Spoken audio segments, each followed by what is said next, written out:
À chaque fois, on a le souci véritablement constant de défendre mieux les intérêts de nos clients. Et dans cette vocation qu'on a à devenir business partner, c'est accompagner notre client au fil de ses opérations et de la vie de son entreprise vers les meilleures destinées.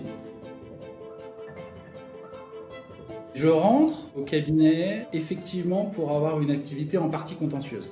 Et donc je commence en partageant mon temps. Et puis petit à petit, l'art de convaincre se transforme en un contact au quotidien avec les clients pour mieux les conseiller sur les dossiers qui sont les leurs. Il n'y a plus un magistrat en face, mais il peut y avoir une partie adverse, une contrepartie, des co-contractants, des partenaires à convaincre dans le cadre de joint venture, des transactions qui se font et dans lesquelles les argumentaires doivent aussi se construire pour parvenir à défendre au mieux et préserver les intérêts de son client. Ce qui prime, c'est justement l'intérêt du client, l'intérêt de cette société, l'intérêt de cette entreprise. Alors il peut y avoir derrière beaucoup de situations individuelles qui font qu'on va pouvoir s'attacher, parce que parfois un dossier, c'est aussi celui d'une vie pour l'entrepreneur concerné.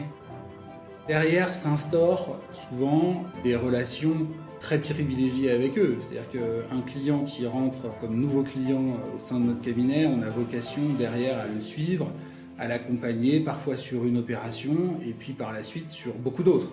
Ce qui peut-être nous distingue d'autres modes d'exercice de notre profession. C'est-à-dire que par exemple un avocat qui ne ferait que du pénal, on peut souhaiter qu'il ne revoie pas son client trop souvent.